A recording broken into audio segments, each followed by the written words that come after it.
Ellen Bass so kindly come up and, as they say, do the final honors? Thank you.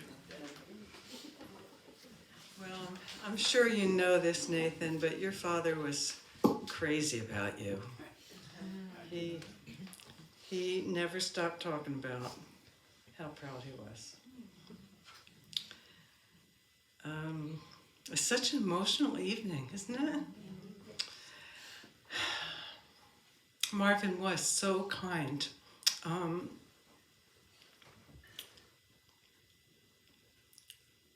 thought maybe I wouldn't cry, but what the hell? When my wife was quite ill some years back, she came to Pacific with me a lot because she couldn't be home alone. And, then she got better and she didn't have to come all the time. And Marvin, every residency would ask me how she was. But, a lot of people asked, but Marvin asked differently than anybody else.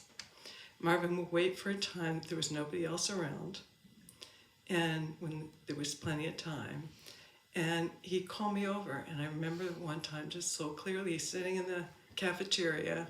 It was at Pacific Grove. He was all by himself. Calls me over.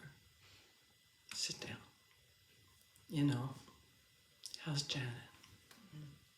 And it was like, he just really wanted to know. And I think he did that kind of thing with everybody differently, but just, what it was for them. He's just a sweetheart. Such a sweetheart. So I have to just not cry enough that I can read. Okay. Well, I love so many Marvin's poems, but this is one I wanted to read. Poem after Carlos Drummond de Andrade. And it starts with the epigraph, "It's life, Carlos." It's life that is hard. Waking, sleeping, eating, loving, working, and dying are easy. It's life that suddenly fills both ears with the sound of that symphony that forces your pulse to race and swells your heart near to bursting.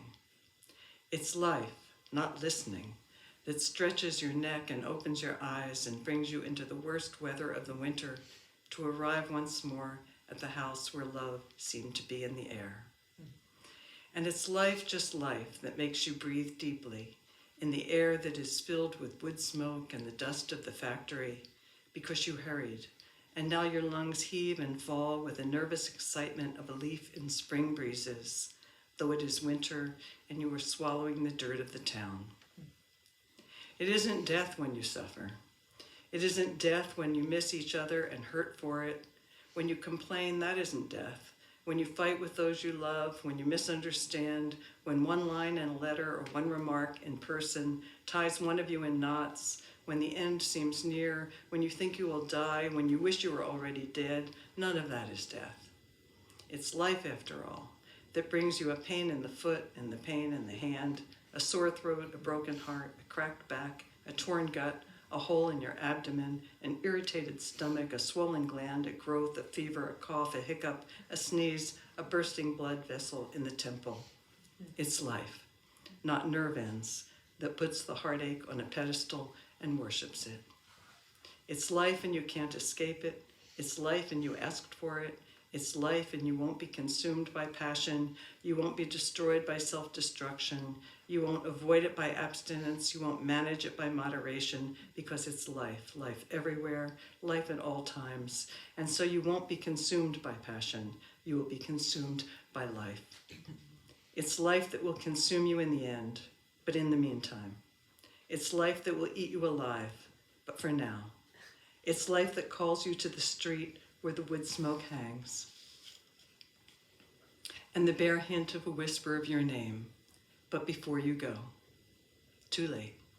Life got its tentacles around you, its hooks into your heart, and suddenly you come awake as if for the first time, and you are standing in a part of the town where the air is sweet, your face flushed, your chest thumping, your stomach a planet, your heart a planet, your every organ a separate planet, all of it a piece, though the pieces turn separately.